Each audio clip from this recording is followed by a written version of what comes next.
Alright, now moving on to session number 3 in the agenda. We're going to go through the different kinds of text in CorelDRAW and how to use some tools and work with different objects and how to create a basics layout in CorelDRAW. So let's start by identifying text.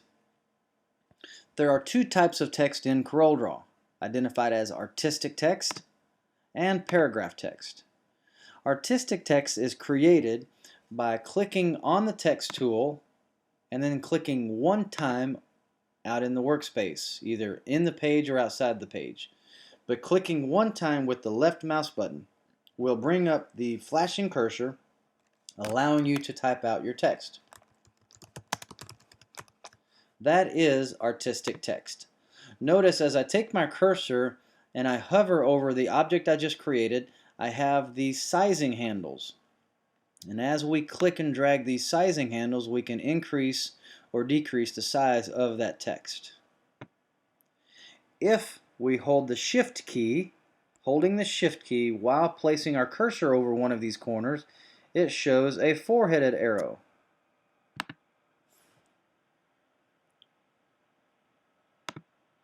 So we're going to hold down the Shift key, placing our cursor over one of these corners. By showing a four-headed arrow, we're going to click and drag up and down to enlarge or reduce the size of that artistic text. So if you click and drag just in one direction, that's going to move your text object. If you hold down the Shift key, that will enlarge that from the center point. But that is how you create artistic text, is by selecting the text tool one time and then clicking out in your page. The second kind of text in CorelDRAW is called paragraph text. Now you create paragraph text by taking the text tool and clicking and dragging a box. So as you click and drag this boundary box or marquee box, this shows the boundary for the paragraph text. So I could type in paragraph text. Now paragraph text isn't something we use a lot of in the awards or maybe laser business. Most of what we use to being able to fit text to a path and so forth and to do some real quick easy editing, we like to use artistic most of the time. However, there are a couple of key exceptions to that using paragraph text. One of those is maybe creating some special award where you might want an object that is slid into the text and having the text word wrap around the text. That's doable only with paragraph text. Additionally, what we can do is with paragraph text we can actually increase the size to make multiple columns. So we can tell CorelDRAW that we would like to have maybe 3 columns of text. So if we choose 3 columns and simply double click, that shows the 3 columns that we can fill in. So we might want to make some, let's type in some names here.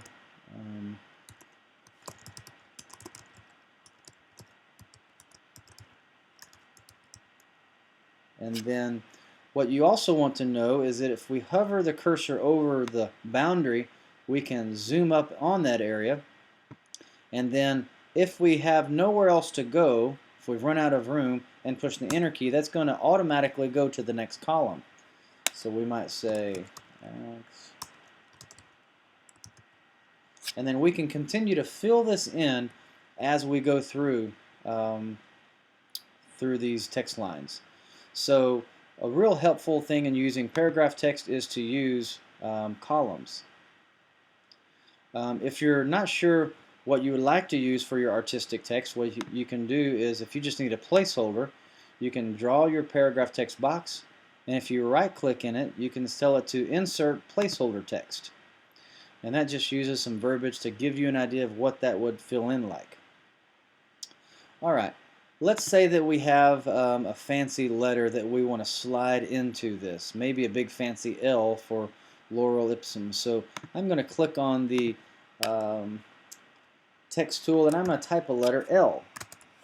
Now this right now, as we see in the status bar, we see that this letter is an artistic text Times New Roman. I'm going to convert, or maybe what I should do is duplicate that. I'm going to push Control D to duplicate that. And by duplicating that, I'm going to take this letter L and convert that to curves.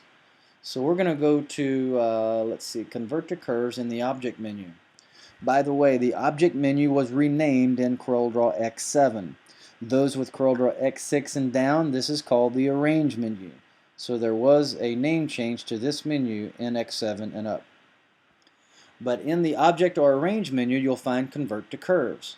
And as we have a letter L selected, what this is going to do is break out the rules of it being a font or a letter, and now those are just a bunch of lines that look like a letter L. And so what that does is allows us to use that in a different way. For example, since this is a curve, if we look down at the bottom, that is defined as a curve in the status bar. So our letter L is no longer a letter, it's a curve. And what we can do is apply, I'm going to right click on this, and we're going to tell it to wrap that paragraph text. And what we're going to be able to do is hover the cursor into this area, or hover this letter L into that area for some real creative graphics and paragraphs. So as we click on the property tool, we can tell it to wrap the text in a different manner. Maybe we want it to straddle the text. Let's tell it to straddle the text, and maybe we move that object right out in the center. So if you have a logo and you want to put that right in the center. So paragraph text can be helpful for using it in columns and also word wrapping for some really unique design work in your layouts. But those are the two basic kinds of text. I also have here an example of fitting text to a path we'll cover in just a moment. But let me maybe make a new page. I'm going to close the test page. And I'm going to make a new page, and we'll create this area here presented to John Doe plaque. So we're going to click on our new page icon. If that was 7 inches by, or let's call this 5 by 7 plaque plate, we want that to be 7 inches wide, 5 inches tall. So this is how your basic user and your basic job can be created within CorelDRAW, ready to be engraved. So we're going to type in the size. We're going to click on our text tool. I'm going to click once near the top and type, I'm not even going to worry about case size or font. I'm just going to type in what I want. Presented to John Doe for outstanding service to citizens of, let's go to Dallas, Texas, Chamber of Commerce, May 2017. So reading from an order form that you have in your showroom, you're basically able to fill this all out as you want it to appear. Now we're going to get to work making it look good. So we're going to click on our pick tool, or again, I could have pushed the space bar. Ah, I got you. If you push the space bar, that adds what? A space in text mode. So I need to teach you how to use the pick tool here by pushing Control space bar. How to get to the pick tool from in the middle of a text editing mode, you push Control space bar. So in other tools, you can just tap the space bar. But in text, if you're in text editing mode, that is Control space bar. That can, again, save you minutes, if not hours a week. So while I'm in pick mode, I'm going to center this text top to bottom and left and right mathematically in our screen. So I'm going to mathematically do that by going to Object, Align and Distribute. Notice here we have one line called Center of Page. Center of Page. And the hotkey for this is the letter P. You have to push nothing else except the letter P to mathematically center that and any other object to the center of this page. So I'm going to click off in the white space and push the letter P. And now that is mathematically centered. By the way, I'll cover this in the imposition tool, but you lose a lot of power. This tool, for example, if you're not making your page size match the size of the part you're putting in the machine, in your laser machine. So it's our recommendation that you always make this page size match the size of what you're putting in the system. If this is a name badge, it's 1 by 3, then make this 1 by 3. If you make this the size of your table, you lose that ability to push the letter P and center that correctly. Now we're going to go to work making this look good. We're going to click on our text menu, check change case, go down to title case, and that capitalizes the first letter of every word. Let's make a smaller point size, about 24 point, pushing the letter P. I'm also going to use the shape tool. Introducing the shape tool allows you to edit curves objects or text characters by manipulating the nodes. How do we do that? With the shape tool selected, we have two icons. This line here, or this handle, allows us to add space between each line automatically. This can be a big help for some design layout. It also allows us to add space horizontally in between each letter evenly. Okay. Now we also have the ability, I'm going to push the space bar and push the letter P, and if I go up to text and choose text properties, that's going to open a docker. We covered this earlier, the docker being able to be sidebarred over here. Down in the lower right hand corner we can change the spacing between individual words. For example, that is set to 117. Let's say we want that to be 200%. See how that looks. Way too much. But just to exaggerate, to show you, where I typed in 1200, but that exaggeration shows you that adds space between each word. Alright, let's see what that does. If we just right click, let's see what that value is. 117. Let's do 150. So there we were able to add space between each word evenly. Alright, so furthermore, we're wanting to maybe dress this up a little more, so I'm going to use the shape tool, and I'm going to bring some lines closer together. I'm going to select with the shape tool just this line of nodes right here. I'm going to use my arrow key on my keyboard and nudge that up just a little bit. I also want to move Chamber of Commerce down closer to May. Then I'm going to bring these two lines closer to the top of the plate, adding space between them. So what we'd like to also do here is change the awardee to a larger object. Maybe let's go to a 36 point. Let's use a different font style. How about Times New Roman, bold, italic? And that still might look a little plain, so in the awards and engraving industry we have the popular small caps that's used. In our text properties docker we can change the caps by going to a small caps. And so in title mode this will change to all uppercase letters with the first two letters being larger. This is all still one block of text. If I push the letter P, it will mathematically center all of those. Now I'm going to add maybe a little more space between John Doe and presented to. Maybe add a little too much there. But maybe we should make him a little taller. So we'll double click, and by double clicking that inserts our cursor there. The letter I means we can sweep across this line, and then we can make this larger. Let's go up to maybe 43 points. Okay.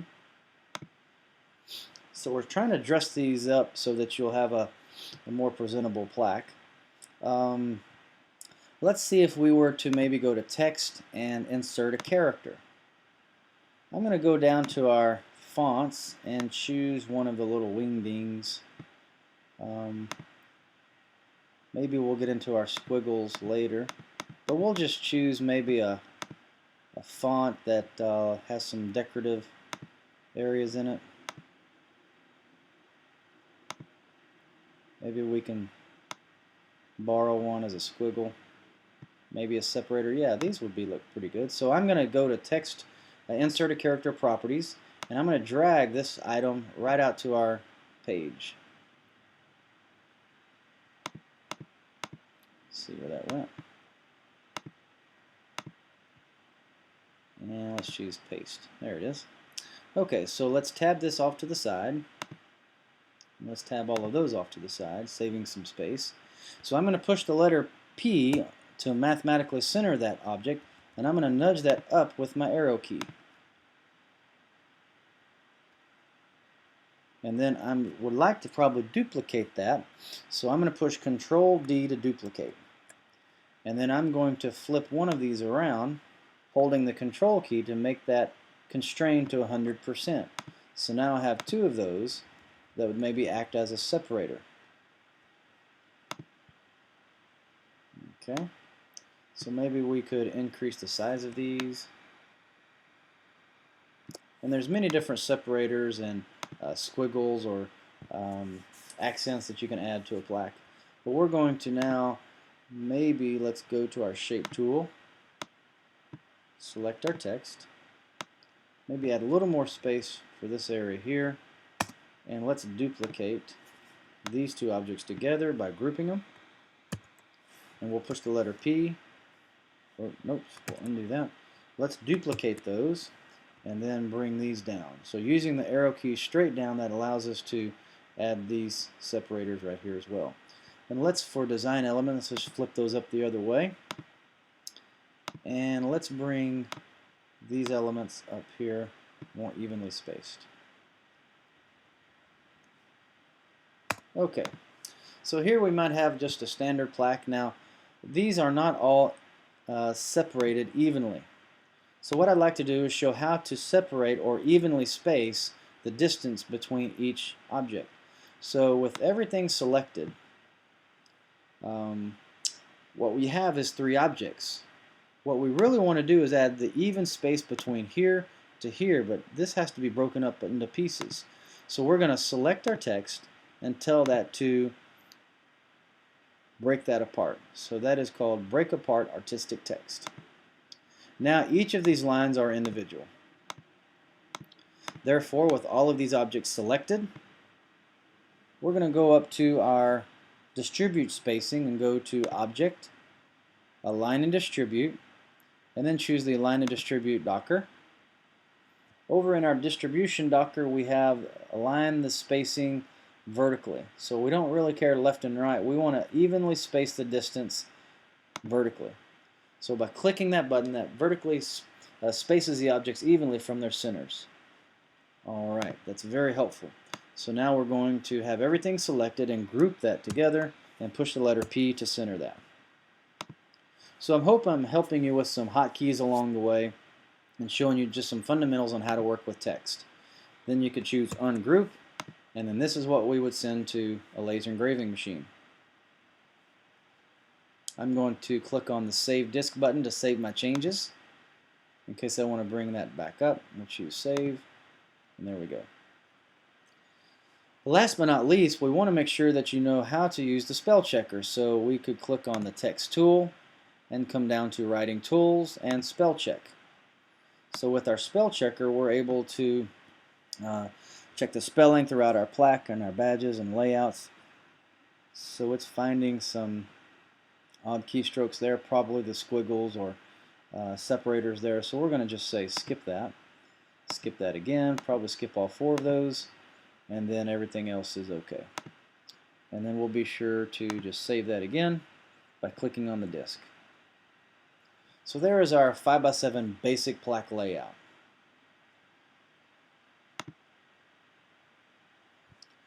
So earlier we talked about artistic text and paragraph text and the differences, and one of the things that you can do with artistic text is fit that to a certain path. So as we go to the next section, we're going to talk about fitting some text to a path. Let's get rid of these objects here, and let's zoom up on this area so we can demonstrate how that works. I'm going to select this circle. This is just an outline circle. I'm going to get rid of our box here. So this circle represents maybe a path, maybe the inside of a medallion. We want to take this text object and fit it around the top and then Austin on the bottom. So with that text selected, I'm going to click on Text and then Fit Text to Path. So I'm simply not going to click just yet. CorelDRAW wants you to be interactive and just hover the cursor over that ellipse. And as you hover that cursor over that ellipse, the red line means you've got a center, mathematics center there. So by clicking, it's going to set or apply that text to that path. Now most of us have no problem getting that done. Where sometimes the confusion comes in is how to get this the correct way on the bottom. So our smile arc, we want to also go to text and fit text to path. And then we're going to hover over our path. That's sliding that ghost right along the top. But as we go down toward the outside here, then we can go right there to the center. So that was pretty easy to do, but we really want it legible the other way. So what we have to use is our mirror buttons. So our mirror buttons indicate that we can flip that text horizontally and vertically. So let me just see if I can get my menu bar to refresh, or my property bar to refresh. So with this text selected, what we want to do is mirror that. So let's go to our transformations, and we'll find our mirror buttons, and we would like to mirror that text left and right, and we want to flip it upside this way and apply. Oh, flip it the other way. Let's see, horizontally, left and right, and apply. There we go. So now that that is flipped at the correct way, we're going to want to use that red box. Let's zoom up on this area right in here. And we're going to take that red box and move that back outside so that the top of the text is fit along the edge of the circle. So this is used to fit text to a path. Also, as I indicated earlier, you can use the shape tool to add space between each letter evenly. If you wanted that to go all the way around, you could have that meet up, and you can also add space between each words and so forth from the text properties Docker, as I mentioned earlier. Alright, so that is fitting text to a path. If we have text such as here and then we want to fit that to a vertical line, let's try that. Let's go to text, fit text to path, and hover it over this line here. Now that's what you might expect from applying that to a vertical line, but if we needed vertical text, some signage needs to be vertically engraved, so we're going to go to our fit text to path Docker, and then we're going to tell that text to be fit vertically. Now let's see, I might not have had enough space for that. Let's undo that. We want that to be fit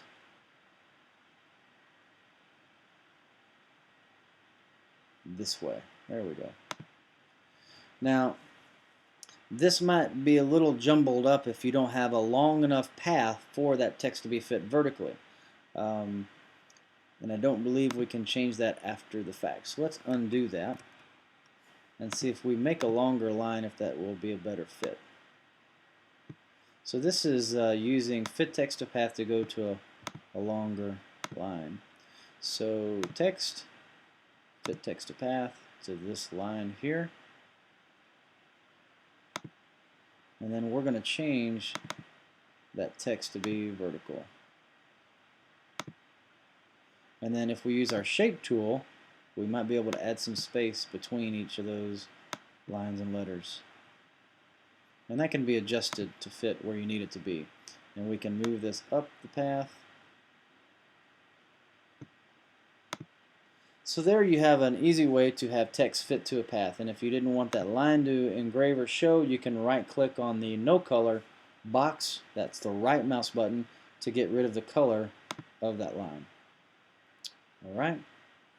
Something else that's pretty handy with the text toolbar is to be able to manipulate certain nodes. If you have letters selected and the shape tool, notice we have some icons up here.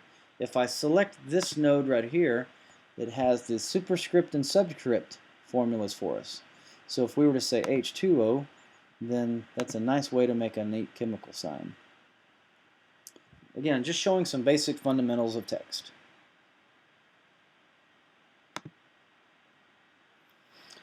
Let's also take a moment to describe the laser machine and how that relates to this different kinds of text. In a laser engraving system, you can have the letters engraved or outlined, both, neither, cut through, and so forth. So on our laser machine, I want to show if we were to take a regular letter of text and just click one time and type the letter L for laser. What I want to demonstrate is that how each letter can take on several different forms. So by that we mean that we can take a letter that is filled black and has no outline. If we were to duplicate that object, we can say, let's take away the fill by left-clicking in the no color box, and then we might click right side on the red. Now again, our laser system, it doesn't matter what color it is. It's the line thickness that matters. Now because earlier we set preferences to a hairline, that's going to be default. So if I were wanting to take a moment to look at the outline width of that object, I can double click on the pen tool and see that that is a hairline. Another attribute the object of text can take is both. It can be filled and outlined. This can help in woodworking. If you're laser engraving some wood and you want to give it a crisp outline, it almost makes it look like it's inlaid when it's not even, when it's all the same piece of wood. So you have one letter taking on at least 3 different forms. You can also take away the color and apply a thicker fill. So if we wanted that to laser engrave as raster and not show up as a cut line, then anything that we make larger than 10 thousandths will show up as a thicker line weight. Now it's not really visible at this size, but if we were to zoom up on that, you would see that that indeed is a thicker line weight, and that would only be seen as an engraving raster, not a cut line, by the laser system. Okay, so we have one letter in at least four different formats. Let's take it a little further with the odd duck out here and say that this guy could actually have a fill and an outline, or no fill or no outline, and that basically is taking away all of the color. So we right click on the no color box and I left click on the no color box. So it's important for you to know that that letter is still there. CorelDRAW knows it's there, but that will not engrave because it won't have any color. If you were to go up to View, by the way, I use this tool all the time, View and Wireframe, to show me, it kind of puts my artwork in front of an X-ray machine and says, show me what the bare bones of my artwork. Is it lines? Is it pixels? That sort of questions. Easily answered by going to View, Wireframe, and then I'll use Enhance to come back. So all of that is found with one object, one letter. So this can be engraved, this could be cut by the laser, this can be engraved and cut, this could be engraved as a thicker line weight. If we were to make that thicker, then that would go up to maybe 31. Yeah, there we go. Another thing I'll bring up is the size, the point size. Now, you may see that there is a rectangle here, and what that is I have this rectangle set. I'm going to set that to a certain size at exactly 2 inches tall. Exactly 2 inches tall. I'd like you to notice that if I click on the letter A here, what size that letter A is. Let me make sure that I got that. So the letter A, that is 24 points.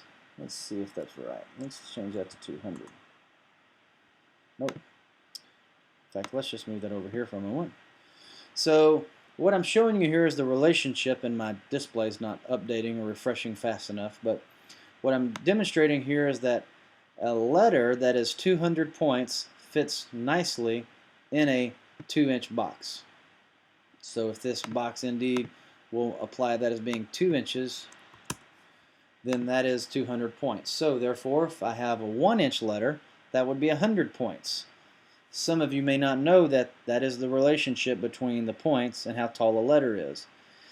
Now, you may find an exception to that, and I agree that there are some letters with some more white space above or below the ascenders or descenders, but by and large this is a good rule of thumb to use as how tall a letter is. And of course we could change the points to inches too, but just wanted to show that relationship between the points and the inches. Alright, so we've shown here that a laser machine would see this as engraving, only cutting here since it's a hairline. It would show that as engrave. and cut if you wanted to show that as a combination job on your laser to engrave and cut. And this would only be seen as engraving because of its thickness.